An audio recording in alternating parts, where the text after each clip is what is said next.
Gospodine Baran, ovih dana ste se prisjetili zapravo na jedan poseban način povijesti i nastanka općine Lećevice. Obilježavate velikih 150 godina. Kako ste to priredili za vaše sunarodnjake i sumještane obilježavanje? U svakom slučaju radi se o vrlo velikoj obljetnici, važnoj, i posebno se pripremali smo za taj događaj. Znači, 1866. godine utemeljena je Narodna općina Lećevica koja je brojila 14 zagorskih sela, znači od vrha Malačke do vrha Moseća, na vrlo velikom prostoru, dosta siromašnom, bez vodenih tokova, bez velikih polja, ali tu su ljudi živjeli ponosno. Živjeli su svoju domovinu i tu su živjeli čisti domoljubi, rodoljubi koji su se pokazali kroz povijest, a i tako u zadnjem Domovinskom ratu. No, kako je vrijeme prolazilo, ljudi žele imati osnovne uvjete za rad, djelovanje, za svoj život. Vi ste uspjeli u ovom dalmatinskom kršu dovesti struju, vodu, obnoviti ceste. Na kojem ste stupnju razvijenosti? U svakom slučaju nas brine sadašnjost, a posebno budućnost. Znači, što se tiče komunalne infrastrukture koja je nužna za normalan život, mi smo dosta napravili cestogradnje, to smo riješili kompletno, apsolutno svi zastojci, sva kućanstva. Što se tiče opskrbe električnom energijom, tu je stavljen veliki broj stupnih trafostanica, izvršeno je kabliranje, promijenjena je kompletna javna rasvjeta, znači stavili smo neki 700 rasvjetnih tijela na područje naše općine, imamo i više nego stanovnika, nažalost. Što se tiče, uredili smo u cijelosti sva groblja, izgradili smo mrtvačnice, obnovili smo osnovnu školu Lećevicu u kojoj smo izgradili dječji vrtić koji pohađa 15 djece s tendencijom rasta. U školi isto imamo 15 djece, nažalost prije smo imali 5 škola, sad imamo samo jednu školu. Što se tiče vodoopskrbe, pola općine smo pokrili, druga polovica je isprojektirana, imamo svu projektno-tehničku dokumentaciju, imamo građevinske dozvole za sekundarnu mrežu Radošića, za sekundarnu mrežu Kladnjica, sekundarna mreža Divojevići su izgrađena i Lećevica izgrađena. Nadamo se da će se to u vrlo skorom vremenu dogoditi, da će se stvoriti normalni uvjeti za razvoj ruralnog turizma, za razvoj opstanka i povratka ljudi koji su u proteklom razdoblju krajem 20. stoljeća iselili u Kaštela, Solin, Split ili druge hrvatske gradove. Kako se Drnišani hvali sa svojim pršutom, vi se možete pohvaliti s poznatim lećevačkim sirom. Ovdje je uistinu blagodatno područje za razvoj stočarstva. Nešto kasnije ćemo i o ruralnom turizmu. U svakom slučaju, lećevački sir je dosta poznat s obzirom na blagodat ovog kamenjara krša, znači da krave i ovce su pasle trave koje nisu bogate, ali nema i kvantitativno, ali su vrlo kvalitetne, tako da je sir poznat kao taj lećevački sir i on je zaštićen i brendiran.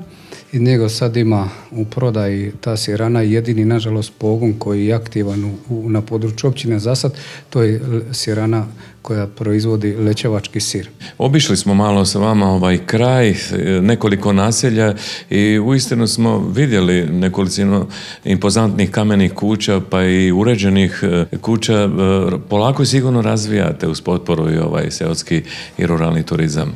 To je jedini pravac našeg razvoja, to smo obradili u našoj strategiji razvoja, predvidjeli smo razvoj seoskog turizma, izletničkog turizma, uredili smo, označili veliki broj biciklističkih staza, neki arheološki lokaliteta, starih bunara. Mislim da će stanovništvo se baviti proizvodnjom ekoloških proizvoda, vidimo šta se događa, šta uvozimo. Imamo neki 20 objekata ili domaćinstava koji se bavi seoskim turizmom i to je u tendenciji povećanja. Ima dosta objekata u pripremi, znači obnavljaju se stare kuće, dograđuju se bazeni i nude u ponudi domaću ekološku hranu. S obzirom da se nalazimo neposredno u blizini ova 2-3 velika grada, UNESCO-va grada, velik broj nacionalnih parkova, fantastična je povezanost, autocesta nam je prošla preko općine, još kad se izgradi tunel, spoji se s Kaštelin i sa Splitom, znači definitivno integrirat će se to područje, a imamo netaknutu prirodu.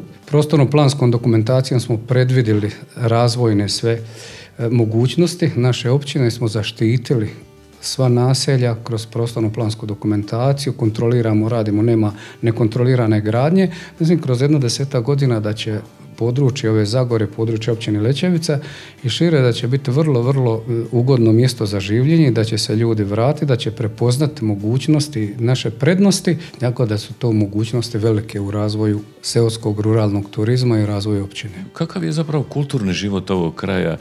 Vi bi trebali biti na braniku čuvar hrvatske kulturne baštine. Pa u svakom slučaju održavaju se tu razne manifestacije, njegujemo našu kulturnu baštinu, Ojkavica, imamo više kudova, najpoznatiji je kut Srce Zagore, tu imamo još udrugu Ognjište iz Radošća koja organizira manifestaciju bikijade, zekonja u Kladnicama održava ove borbe bikova, seoska olimpijada, tako niz tih manifestacija koji štite od zaborava te naše običaje. Mi to podupremo koliko možemo i razvijamo, a u krajnjem slučaju ta naša Ojkavica i Rera ili već kako to već zagorsko pjevanje je zaštićeno UNESCO-u, da mislim da imamo šta ponuditi od tih manifestacija ljudi. Koliko inače vanjska javnost i društvo prepoznaje način življenja u vašem kraju? Evo, koliko vas često mediji posjećuju?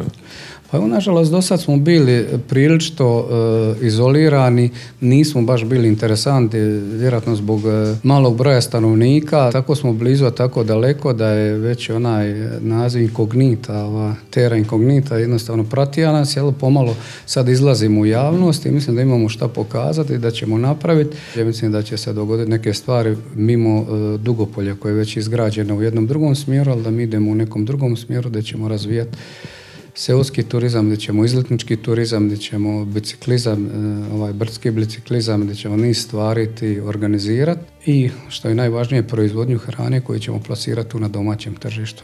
I za kraj, gospodine Baran, hoćemo li čuti zvuke Ojkavice, Rere, možda koje kolo, vidite ovo blagdansko vrijeme koje nam se bliži? Biće naravno da će toga biti jer su sad blagdani koji su pred nami, koji dolaze.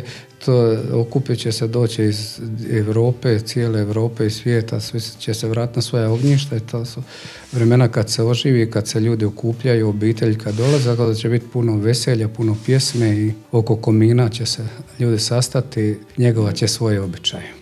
I za kraj nekoliko vaših riječi kao poruka svima koji nas slušaju, gledaju. Evo, pozivam sve da dođu, da otkriju Lećevicu i Zagoru, da dođu, dobrodošli su, da dođu naše manifestacije koje se događaju, posebice u proljeće kada organiziramo niz manifestacija koji žele doći odmoriti se, ima tu dosta, mogu se javiti, mogu se interesirati, imamo dosta objekata za odmor u netaknutoj prirodi sa hranom koja nije iz uvoza, koja nije otrovana salmonelom ili šta ja već. Znači, evo u svakom slučaju mogu doći i uživati. Hvala vam lijepo na razgovoru i želimo vam sretne blagdane. Hvala također.